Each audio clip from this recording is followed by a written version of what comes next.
नमस्कार, आप देख रहे हैं देश का उत्तर के खास बुलेटिन में हूं आपके साथ ऋतु भंडारी। और शुरुआत करते हैं बुलेटिन की। जो समाजवादी पार्टी के राष्ट्रीय अध्यक्ष अखिलेश यादव ने ब्राह्मण सम्मेलन के मंच से कहा कि अब उनके पीटीए में पी का मतलब सिर्फ पिछड़ा नहीं बल्कि पंडित भी जुड़ चुका है। अब तक पीटीए को पिछड़ा, दलित और अल्पसंख्यक वर्गों के राजनीतिक गठजोड़ के रूप में पेश किया जाता रहा, लेकिन इस नए बयान ने सियासी गलियारों में एक नई बहस छेड़ दी है। तो आपको बता दें कि 2027 में विधानसभा चुनाव होने हैं, जिसको लेकर रूपरेखा लगातार तैयार की जा रही है और कोशिश हर पॉलिटिकल पार्टी फिलहाल ये कर रही है कि हर वर्ग को, हर जाति को यहां पर साधा जा सके ताकि अपने जनादेश को और वोट बैंक को मजबूत किया जा सके। लेकिन इसमें अगर कोई अव्वल स्थान पर है तो इस वक्त समाजवादी पार्टी, और उसके पीछे की वजह यह कि पीडीए का मतलब अब पी से पंडित करार किया है अखिलेश यादव ने।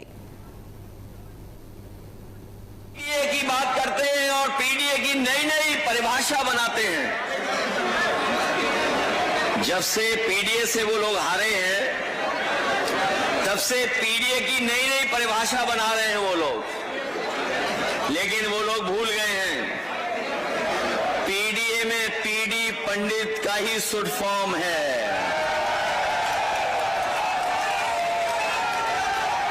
जो लोग पीडीए की परिभाषा समय समय पर दूसरी बनाते हैं वो जान लें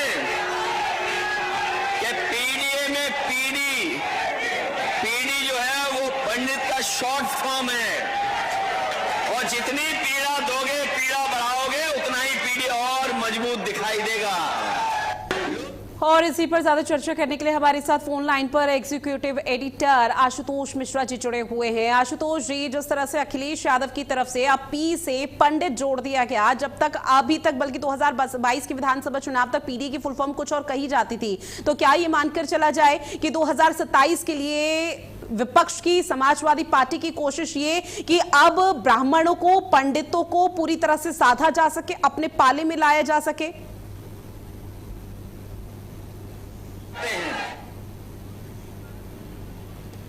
आशुतोष जी, आवाज पहुंच रही है अब तक? सर, चूंकि देखिए अब पीडीए की फुल फॉर्म कल तक यहां पर जो पीडीए समाजवादी पार्टी की तरफ से बताई जाती थी, अब उसमें पी स्टैंड फॉर पंडित हो गया है, तो क्या सीधे तौर पर यह मानकर चला जाए कि 27 के विधानसभा चुनाव में पंडित, ब्राह्मण और हर जात और हर वर्ग को साधने का प्रयास समाजवादी पार्टी का? देखिए ऋतु, अखिलेश यादव समाजवादी पार्टी के जो नेता जनेश्वर मिश्रा की जयंती के बहाने ब्राह्मणों को लुभाने की उनकी कोशिश है। उन्होंने पार्टी के पीडीए मतलब पिछड़े दलित अल्पसंख्यकों के फार्मूलों को अब नई परिभाषा कर दी है। उन्होंने आज लखनऊ के कार्यक्रम में कहा है कि पीडीए में पीडी का मतलब तो पंडित का शॉर्टकट फॉर्म है, और जो लोग पीडीए का नाम बदलते रहते हैं वो ये जान ले कि पीडीए में पीडी पंडित का ही शॉर्ट फॉर्म है। यानी कि ये कहकर उन्होंने एक बार फिर सियासत में गर्माहट पैदा कर दी है, और इस बयान से ये माना जा रहा है कि अभी तक जो पिछड़ा दलित अल्पसंख्यक चिल्लाते थे, अब वो कहीं न कहीं पंडितों को लुभाने की कोशिश है उनकी, क्योंकि 27 में ज्यादा वक्त नहीं है ऋतु, तो ऐसे किस तरीके से ब्राह्मण लॉबी को अपने पाले में लाया जाए। और आज चूंकि जनेश्वर मिश्रा की जयंती का मसला था, तो ऐसे में ब्राह्मणों का मंच था, तो उन्होंने इस पी का पंडित कहकर एक नई सियासी चाल खेली है।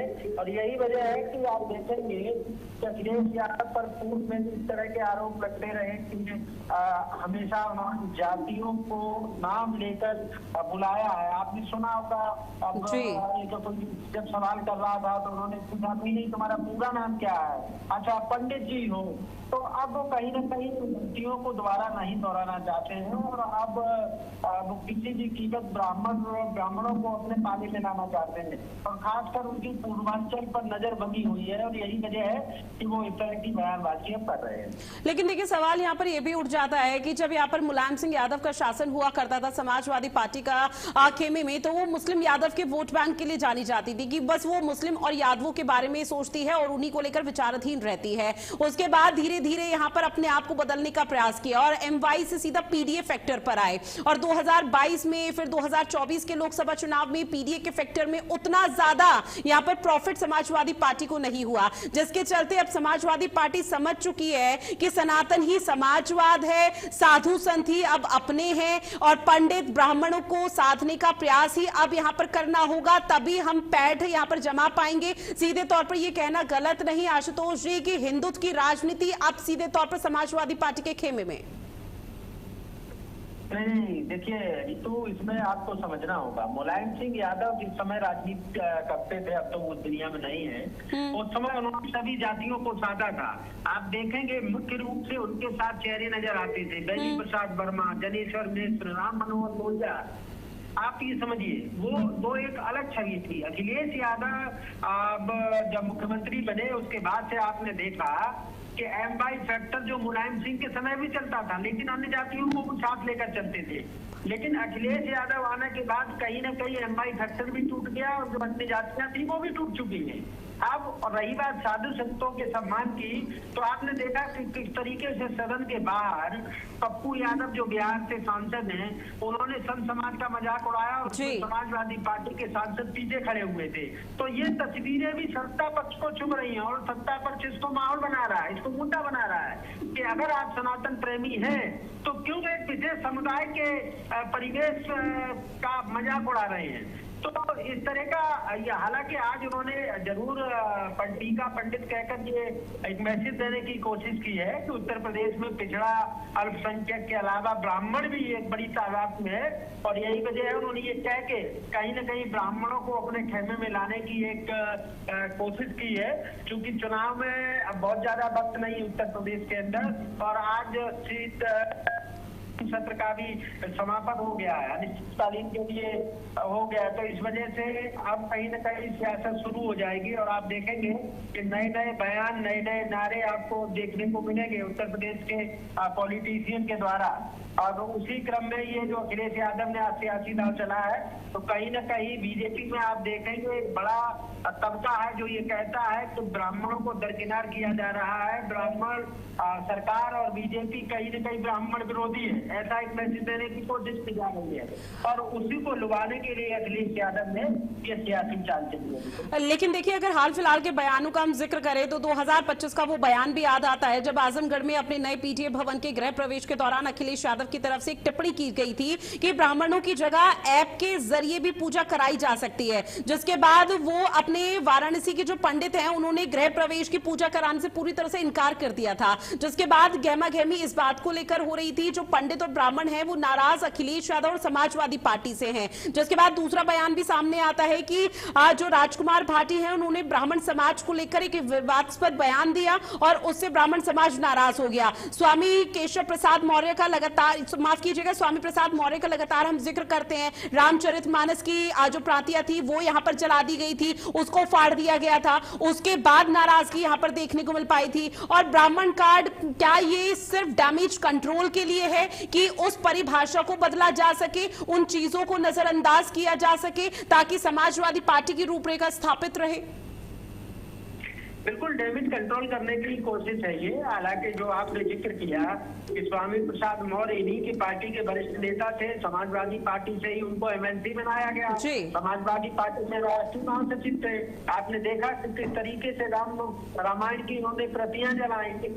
आपने देखा होगा इन्हीं की पार्टी के जो राष्ट्रीय प्रवक्ता हैं भाटी जी, उन्होंने किस तरीके से ब्राह्मण समाज की महिलाओं के लिए शब्दों का प्रयोग किया। पूर्व में आपने देखा जब मंदिरों में पूजा की बात आई तो सबसे पहले विरोध करने वाले कौन थे? आखिरकार संदेश क्या देना चाह रहे थे? जब उनको लगा कि अरे ये तो मसला गलत हो गया, ये तो उल्टा करवट हो गया, तब उन्होंने कहीं ना कहीं डैमेज कंट्रोल के लिए पीछे पंडित का फार्मूला शुरू किया है। लेकिन ये उत्तर प्रदेश है, यहाँ कितना कामयाब होते हैं निश्चित तौर पर। और बिल्कुल, और उम्मीद तो यही जताई जा रही है फिलहाल, और जो कयास लगाए जा रहे हैं कि ये फॉर्मूला शायद सफल होता हो तो नजर मुश्किल ही आएगा धरातल पर। बहरहाल आप जुड़े और चर्चा की इस महत्वपूर्ण विषय को लेकर, उसके लिए आपका बहुत शुक्रिया। अब बात अगली खबर की, जहां उत्तर प्रदेश विधानसभा के मानसून सत्र के तीसरे दिन भी विपक्ष का बवाल लगातार जारी रहा। हंगामे के कारण कई बार सदन को स्थगित करना पड़ा। अब उसी पर बीजेपी के मुख्य सचेतक राम नरेश अग्निहोत्री ने समाजवादी पार्टी को करारा जवाब दिया। आइए सुनते हैं हमारे एग्जीक्यूटिव एडिटर आशुतोष मिश्रा की बीजेपी विधानमंडल के मुख्य सचेतक राम नरेश अग्निहोत्री के साथ खास बातचीत। विधानसभा सत्र का तीसरा दिन है, बात करेंगे राजेश्वर सिंह विधायक हैं। सर, कैसे देख रहे हैं कल जो विपक्ष ने हंगामा किया मुख्यमंत्री को बोलते समय, जिस तरीके से उनका बैनर लेकर के ये तो शर्मनाक है, अलोकतांत्रिक है, संवैधानिक है। आप आइए सदन में चर्चा करने के लिए, सदन हंगामे के लिए नहीं होता, जमीन पे बैठने के लिए नहीं होता। सदन में आइए, हर मुद्दे पे सरकार चर्चा के लिए तैयार है। उनके पास न तर्क है, न मुद्दा है, न तथ्य है, इसलिए वो शोर मचा रहे हैं। अखिलेश यादव आज ब्राह्मण सम्मेलन कर रहे हैं, सर इसको कैसे देख रहे हैं आप? पीडीए में ब्राह्मणों का स्थान कहाँ है? पिछड़ा दलित अल्पसंख्यक, वो आज किस बात का ब्राह्मण सम्मेलन कर रहे हैं? चुनाव आ रहा है, राजनीति वोट बैंक चाहिए। ब्राह्मण बहुत होशियार है, उनके साथ कोई नहीं है। तो आपने सुना राजेश्वर सिंह जो कि लखनऊ के विधायक हैं, इनका साफ तौर पर कहना है कि ब्राह्मण बहुत होशियार है, किसी भी प्रकार के ब्राह्मण अब अखिलेश यादव के साथ आने वाला नहीं है। साथ ही बिजनौर के ग्राम बेरखेड़ा में हुए राकेश हत्याकांड मामले पर कोर्ट ने एक बड़ा फैसला सुनाया, जहां न्यायाधीश लोकेश नागर की अदालत ने मामले में सभी 8 आरोपियों को आजीवन कारावास की सजा सुना दी है। आपको बता दें कि इसके साथ ही सभी दोषियों पर 10,80,000 रुपए का जुर्माना भी ठोका गया। बताया जा रहा है कि साल 2018 में भाई की हत्या के मामले में पैरवी करने की वजह से राकेश की गोली मारकर हत्या कर दी गई थी। लंबे समय तक चली सुनवाई के बाद अदालत ने सभी आरोपियों को दोषी ठहराते हुए सजा सुनाई है। तो आजीवन कारावास की सजा सुनाई गई है और ऐसे में 8 आरोपियों को उम्र कैद राकेश हत्याकांड में, जहां अपने भाई को ही मौत के घाट उतारा गया था, उसके बाद फरार चल रहे थे और उसकी पैरवी भी बकायदा की गई थी और पैरवी करने पर हत्या, जिसके बाद अब उम्र कैद की सजा सुना दी गई है। 8 आरोपी बताए जा रहे हैं, लाखों का जुर्माना यहाँ पर ठोका गया है। अब इनकी जो मुश्किलें हैं वो बढ़ेंगी, पूछताछ का सिलसिला वापस से शुरू होगा और राकेश हत्याकांड में पीड़ित को फिलहाल आपको बता दें कि न्याय मिलता हुआ नजर आया। अपने पति के साथ सामान लेने जा रही थी, घर का सामान लेने, और जैसे उधर से वापस आए तो तिरहाई पे इन्होंने घेर लिया सबने, तो वहीं मार दिया। एक के घर में कोई बड़े, जब भी वहाँ गिर गए तो वहाँ गोली बरसा दी इन्होंने। पहले मेरे देवर को मार दिया था 11 महीने पहले, फिर मेरे पति को मार दिया 11 महीने के बाद में। वो मेरे देवर को और मेरे पति की आत्मा को शांति मिल गई। इन्हों को मैंने सुना ही ना क्या सजा हुई, मैं तो पीछे बैठी थी। 27/9/18 का बड़ा चर्चित केस है ये। इन्होंने जो इसके जो मृतक राकेश अपनी पत्नी के साथ आ रहे थे, तो रास्ते में इन्होंने जो गोली बरसा करके हत्या कर दी। पीएम के समय भी 4 गोली उनके पेट से निकली है, उनके शरीर से, और बाकी भी जो फायर आर्म इंजरी के निशान थे। और एनिमिटी ये थी, ये केस की पैरवी कर रहे थे, क्योंकि 11 महीने पहले मृतक के भाई की हत्या इन लोगों ने कर दी थी। और इसमें आज दोषी इन्होंने पहली तारीख को कर दिया था, और आज जो है इन्होंने क्वांटम ऑफ पनिशमेंट में सुनना था, तो सभी को आजीवन कारावास की सजा सुनाई है और 10,80,000 का। और अब बात करते हैं नोएडा की, जहां पर डीएम मेधा रूपम की अध्यक्षता में जिला शुल्क नियामक समिति की बड़ी बैठक हुई। आपको बता दें कि शुल्क विनियामक अधिनियम के उल्लंघन के तहत डीएम ने कार्रवाई भी की है, जिसमें निजी विद्यालयों पर 7 लाख रुपए का जुर्माना लगाया गया। डीएम की ओर से की गई समीक्षा में नियमों की अनदेखी पाई गई है। तो डीएम मेधा रूपम की अध्यक्षता में ये बड़ी बैठक हुई, जिसमें आपको बता दें जहां भी लापरवाही पाई गई वहां पर जुर्माना भी लगाया गया। और अब ऐसे में आने वाले समय के लिए फिलहाल निर्देश दे दिए गए हैं कि किसी भी तरह से अव्यवस्था का अंबार ना देखने को मिल पाए, और उसको लेकर भी लगातार अधिकारियों को हिदायत दी जा रही है कि अगर किसी भी अधिकारी की लापरवाही या चूक की तस्वीरें सामने आती है तो उसे तुरंत सस्पेंड कर दिया जाएगा, उस पर बड़ी गाज गिरती हुई नजर आएगी। तो डीएम मेधा रूपम की ये अध्यक्षता में जो बड़ी बैठक हुई है, उसको लेकर लगातार सराहना भी की जा रही है और कहा भी जा रहा है कि आने वाले समय पर और भी सख्त और महत्वपूर्ण कदम उठाए जाएंगे। जहां आपको बताते चले कि अधिनियम के उल्लंघन के तहत डीएम की अब तक की बड़ी कार्रवाई बताई गई है। साथ ही कानपुर में मिलावटी खाद्य सामग्री बनाने वाले गिरोह का बड़ा खुलासा हुआ। जिलाधिकारी के निर्देश पर एफएसडीए टीम ने पनकी स्थित पीताम्बरा एंटरप्राइजेस पर छापा मारकर कार्रवाई की है। जांच में सामने आया है कि चावल को पीसकर उसमें लिक्विड कलर मिलाकर हल्दी तैयार की जा रही थी। टीम ने करीब 5,86,000 रुपए का स्टॉक सीज किया है। साथ ही हल्दी, मिर्च, धनिया और कलर के 6 नमूने जांच के लिए लैब भेज दिए गए। अब रिपोर्ट आने के बाद फर्म पर कार्रवाई की जाएगी। साथ ही हापुड़ में खाद्य विभाग ने मिलावटी खाद्य पदार्थों के खिलाफ बड़ी कार्रवाई की है। मुखबिर की सूचना पर टीम ने पनीर से भरी एक पिकअप गाड़ी पकड़ी। जांच के दौरान करीब 2 क्विंटल मिलावटी पनीर बरामद हुआ। खाद्य विभाग ने पनीर के नमूने लेकर जांच के लिए भेज दिए हैं। वहीं बरामद मिलावटी पनीर को नष्ट करा दिया गया। विभाग की कार्रवाई से मिलावटखोरों में अब हड़कंप मचा हुआ है। ऐसे में देखिए, आगामी त्योहारों को लेकर लगातार जो मिलावटखोर हैं वो अपने पैर पसारते हुए नजर आ रहे हैं, लेकिन खाद्य विभाग भी पूरी तरह से अलर्ट मोड पर है और खाद्य विभाग की तरफ से अलग अलग जगहों पर छापेमार कार्रवाई को अंजाम दिया जा रहा है। पनीर जो है, ये गाड़ी जो है डोरेपुर से आई हुई है, यहाँ पकड़ी गई है। इसके 2 नमूने लिए गए हैं। पनीर जो है मिलावटी प्रतीत हो रहा है, जिसे जो है सैंपल लेने के बाद नष्ट कराया जाएगा। कितना लगभग पनीर है? लगभग 2 कुंटल पनीर है। तब कहाँ जा रही थी ये गाड़ी? ये गाड़ी टोडरपुर से यहाँ आई हुई थी। हापुड़ में कहीं सप्लाई होगी? हाँ, हापुड़ में जहाँ भी सप्लाई भी पता करेंगे और क्लियर करेंगे। साथ ही मुरादाबाद में आवास विकास परिषद ने बड़ी कार्रवाई करते हुए बिना फायर एनओसी और नियमों के उल्लंघन पर 7 संपत्तियों को सील कर दिया। मझौला योजना संख्या 4/2 क्षेत्र में परिषद की टीम ने यह कार्रवाई की है। जांच में सामने आया कि कई आवासीय भूखंडों में बिना अनुमति व्यावसायिक गतिविधियां संचालित की जा रही थी। साथ ही सील की गई संपत्तियों में gym, mart, library, play school समेत कई प्रतिष्ठान शामिल हैं। एक प्ले स्कूल बिना फायर एनओसी के संचालित होता हुआ पाया गया, जबकि कुछ जगहों पर अवैध निर्माण भी पाया गया। आवास विकास परिषद के अधिकारियों ने कहा कि बिना जरूरी अनुमति और सुरक्षा मानकों के संस्थानों का संचालन लोगों की सुरक्षा के लिए खतरा बन सकता है। कार्रवाई के दौरान पुलिस बल भी इस दौरान मौजूद रहा।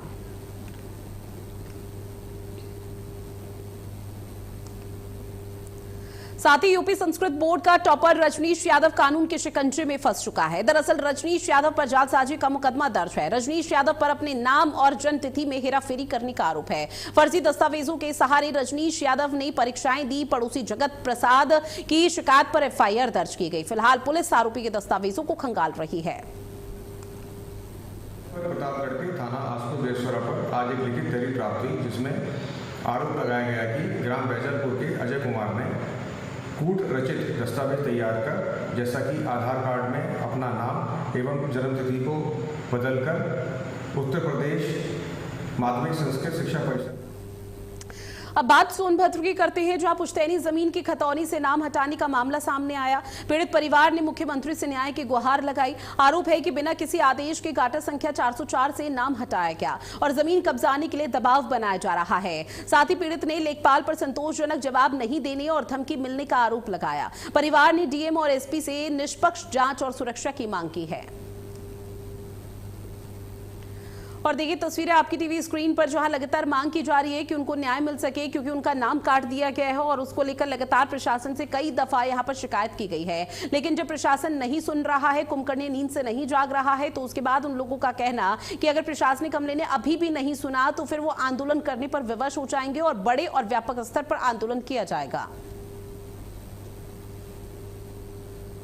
शिवनारायण है, उनके नाम से खतौनी थी, उसका जो तो वही भी प्रमाण है पहले से चला आ रहा है, जिसमें 404 बमी की जमीन खतौनी पर चढ़ा हुआ है, अंकित भी है। समस्या ये है कि जुलाई महीने में खतौनी हमारी दिख रही थी, इस पर कार्रवाई चल रहा था और लोन भी हमने इस खतौनी पर केसीसी कराया है केनरा बैंक से, और इस महीने में हम देख रहे हैं तो हमारे नाम की खतौनी ही गायब हो गई है। क्या चाहते हैं?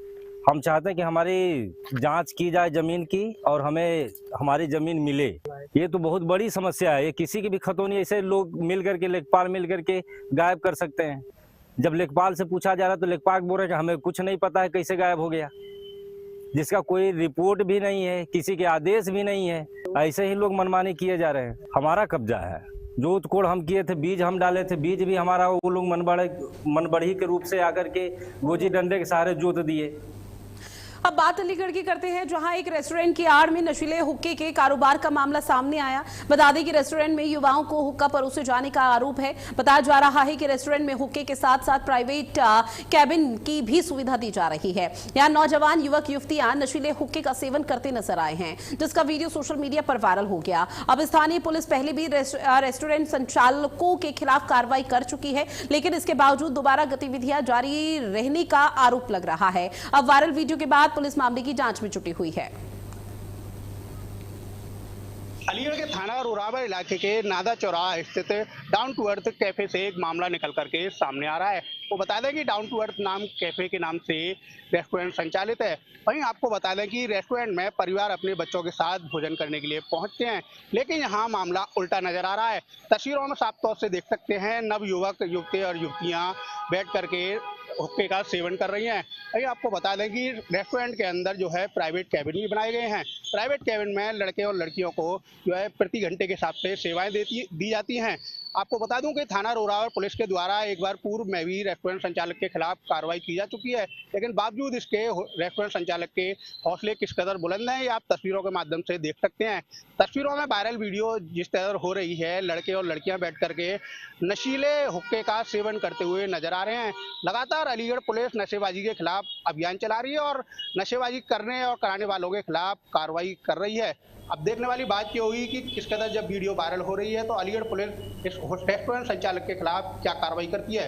अलीगढ़ से आकाश कुमार, भारत अपडेट। और इस बीच एक बड़ी खबर का रुख करते हैं, जहां झारखंड की राजधानी रांची में छात्र आंदोलन का आज 12वां दिन है। छात्रों से मिलने के लिए अब बाबूलाल मरांडी पहुंचे हैं। अब से कुछ ही देर बाद छात्रों की तरफ से, प्रदर्शनकारियों की तरफ से पहले से ही ऐलान कर दिया गया था कि तिरंगा मार्च निकाला जाएगा, क्योंकि लगातार इस पर सवाल उठ रहे थे कि छात्र लगातार प्रदर्शन कर रहे हैं JPPSC को लेकर और JSSC एग्जाम को लेकर, जहां छात्रों का भविष्य अधर में लटका हुआ है। 12 दिन हो चुके हैं, लेकिन सरकार की तरफ से कोई सुध नहीं ली गई और ऐसे में इसको सीधे तौर पर दिल्ली के जंतर मंतर से जोड़ा जा रहा है। वो इसलिए क्योंकि कॉकरोच जनता पार्टी, कांग्रेस पार्टी और तमाम ऐसी पॉलिटिकल पार्टी जो विपक्ष की भूमिका देश भर में निभा रही है, वो दिल्ली के जंतर मंतर पर जमावड़ा लगाने के लिए पहुंच गई थी। लेकिन अब यही छात्र वो सवाल पूछ रहे हैं कि यहां पर किसी पॉलिटिकल पार्टी ने अब तक सुध क्यों नहीं ली, जबकि झारखंड वो राज्य है जहां पर कांग्रेस पार्टी और JMM दोनों पार्टियों का गठबंधन है और उसके बावजूद भी कांग्रेस ने इस पर चुप्पी साधी हुई है। कांग्रेस पार्टी की तरफ से कोई भी दिग्गज नेता, यहां तक कि राहुल गांधी या कोई एक कार्यकर्ता इन छात्रों से मिलने तक नहीं पहुंचा है, जिसके बाद छात्रों का गुस्सा लगातार फूट रहा है। छात्रों की तरफ से कहा जा रहा है जो दिल्ली के जंतर मंतर पर हुआ वो झारखंड की राजधानी रांची में नहीं होगा। रांची में कोई भी आपत्ति या फिर अमर्यादित शब्दों का इस्तेमाल नहीं करेगा, किसी को कोई गाली गलौज नहीं दी जाएगी। बकायदा चैट जीपीटी से नारे लिखवाए जा रहे हैं और चैट जीपीटी से यह पूछा जा रहा है कि अगर हम उग्र भी हो जाएं इस प्रदर्शन के दौरान तो कैसे उसे कंट्रोल किया जा सकता है। और इस तरह की तस्वीरें सामने आ रही है जहां पर प्रदर्शनकारी एक सकारात्मक पहलू को अपनाते हुए लगातार ये कोशिश कर रहे हैं कि एक मिसाल पेश हो, एक नजीर पेश हो, पूरे देश भर के प्रदर्शनकारियों, देश भर में इन प्रदर्शनकारियों की सराहना हो। लेकिन अभी भी सवाल यही बना हुआ है कि आखिर हेमंत सोरेन की सरकार, झारखंड की सरकार कब अपनी कुंभकर्णीय नींद से जागेगी और JMM या फिर कांग्रेस के तमाम दिग्गज इन प्रदर्शनकारियों से मिलेंगे। क्योंकि आपको बता दें कि छात्र नेता है देवेंद्र महतो, सोनम वांगचुक ने जिस तरह से यहां पर भूख हड़ताल की थी, अनशन पर बैठे हुए थे, ठीक उसी तरह से 3 दिन से वो अनशन पर थे। एक दाना तक उनके गले से नहीं निकला था, जिसके बाद तीसरे दिन यानी कि आज उनकी तबीयत बिगड़ रही थी। लेकिन जब स्थिति और ज्यादा भयावह हो जाती, उससे पहले सोनम वांगचुक ने उनसे वीडियो कॉल पर बात की और उनके अनशन को तोड़वाया, लेकिन आंदोलन अभी भी जारी है। और चलिए इन्हीं तमाम खबरों के साथ बुलेटिन में इतना ही। देश और दुनिया की बड़ी खबरों के लिए आप बने रहिएगा भारत अपडेट के साथ। नमस्कार।